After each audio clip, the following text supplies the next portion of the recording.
What is up, my dudes? Mayuu here, and today I'm bringing you a scav guide for newer players. Well, obviously, if you're an experienced player, you probably know about this, but this is mainly targeted for newer players, and we are gonna run Interchange on nighttime as a scav. Now, you might be wondering, why do we want to do this? Well, there's a couple of reasons. Nighttime is usually less populated, and if you want to make quick money and get some guns and all that good stuff as a beginning player, nighttime is usually preferable because you run into less players, so there's less likely to be other players stealing your loot, and it's also increasing the chances of there being good items.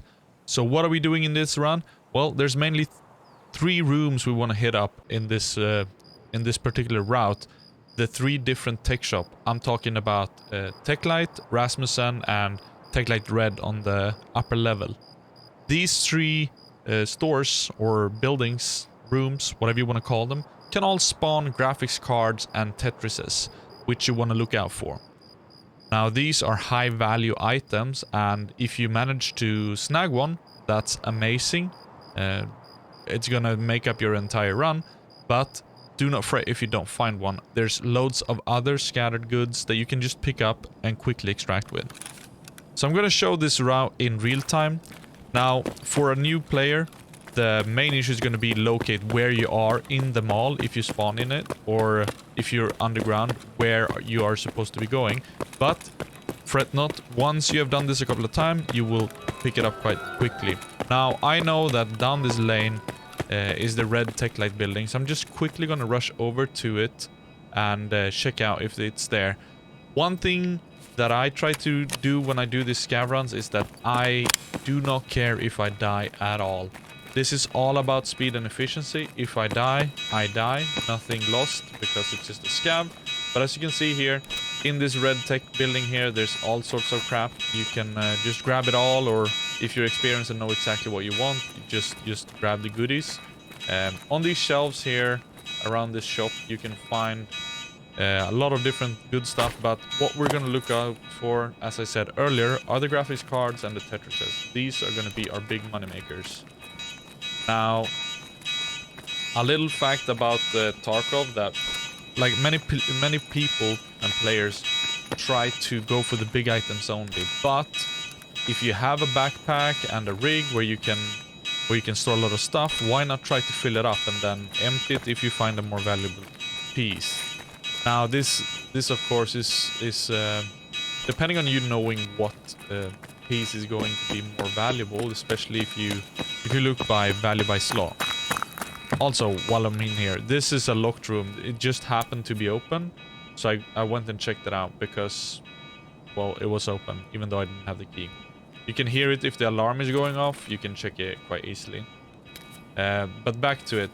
Knowing what items are high value per slot, that means the amount of rubles per slot it takes up. So for instance, one item might be a one slot item worth 15,000 rubles, while another item takes up 4 slots but is worth 50,000 rubles. Then you divide that 50 by 4 and you get out how many rubles per slot it's worth. Usually 15k is a good amount to aim for if you're doing anything and you're trying to optimize. That's sort of the sweet spot if you want to start skipping items. But we're gonna check out this bottom store as well. Check all the shelves, check to the side.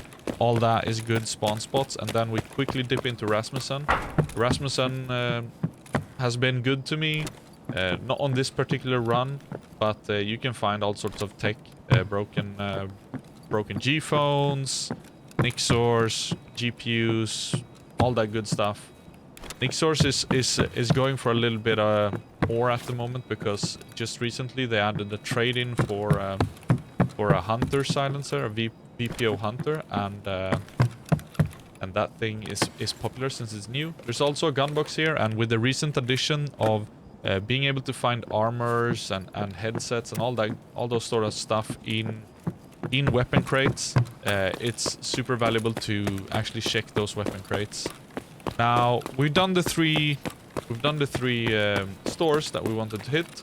So it's time to make our way to the extract. So this is a very quick run. You don't need to linger at all. So what I'm doing here is I'm just trying to hit a couple of... oh, see there, a cap. I'm just trying to hit a couple of crates on the way out, just to maximize the potential gains here. You could run out immediately and then just wait for your scav timer to reset, but I like to go through a couple of these boxes just to make sure that nothing is being missed.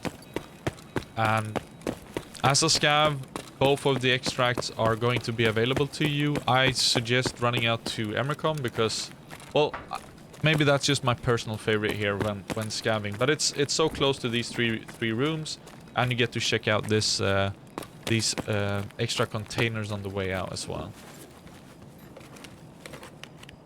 Now, if you're doing this early after wipe, when recording this video, it's quite late in the wipe, and a lot of players have given up on grinding money because, well, everybody's just rolling in cash. So there's not a lot of action here this late in the wipe. You will find stuff being these places being looted because it's common places to just go and loot while you're moving about as a PMC. But early on in the wipe, these will be highly contested at all times during the raids. People will try to find a graphics card early on because it's locked behind. A quest is locked behind finding 3 graphics cards. People are gonna want to find SSD drive, not SSD drives, flash drives in these computers in this room we're at currently, and also gas analyzers. That is important for early quests and sort of gatekeeping quests, or whatever you want to call them, blocker quests. So if you're trying to do this early on in the wipe, you might find more players going for this route in these rooms, and you might run into more troubles. I wanted to get some good footage here tonight, so I was just playing some scav runs over and over again, doing this exact route. I didn't run into any single player or player scav. The only thing I ran into twice was a couple of dead bodies and some AI scav wiggling towards me. So the route is very much doable as a newer player, as there is particularly no one running this route this late. One of the things that I failed to mention earlier on as well is one of the powerful thing about this is when you scav on Interchange, you usually get in when there's 15 to 17 minutes left in the raid, somewhere around there. So it's quite late in the raid, and people will be already moving out to extract or have extracted, or most PMCs have fought with each other and then died. So you won't run into a lot of players because it's such late raid, and you won't have to wander around the map because you don't have so much time. So it makes sense to go for the high value item places. There's a weapon box behind me here that I missed out, but on the way out here on these containers, there's some extra stashes that you can go for if you feel like it. If you're in rush, you don't necessarily need to check this, but you can find some good stuff in these crates here. You can see here now that the weapon boxes are a little bit more dynamic in loot. You can see we're finding all sorts of stuff like ski goggles and stuff like that, and caps and all that stuff, which is pretty cool in my opinion. Something that was just now added this last patch. We're just finishing up here with the route, and it will be over very soon. This was actually suggested to me by a viewer of mine called Rips. So big thank you for Rips for having me do this. He's requested it for me to check it out on stream, and it's been more successful when I've been doing it on stream. So I've found multiple graphics cards and tetrizes and stuff, and made out with quite a bit of money just by doing these runs. So big thank you to Rips, and he also requested me to do a video about it to share the knowledge, which is awesome. I love that stuff when people don't gatekeep knowledge, rather spread and share ways to enjoy the game and make the game more enjoyable for each other. So just to our right here is our extract. You can see it by the big lights there. But yeah, if you have any suggestion for a video, if you made it this far, please don't hesitate to tell me. I honestly want to make more videos that bring as much value to you guys as possible. So if you found this video valuable at all, please don't hesitate to comment below. And a lot of people aren't subscribed who are watching these videos. I'd really enjoy it if you guys press that subscription button if you haven't already. It would tell me that my content is bringing you value, and that would make me really happy, just to be able to provide you with some good source of information. And yeah, hope you guys make a lot of money and get to know Interchange a little bit better, because it's a really fun map, and eventually start running it with your PMC as well.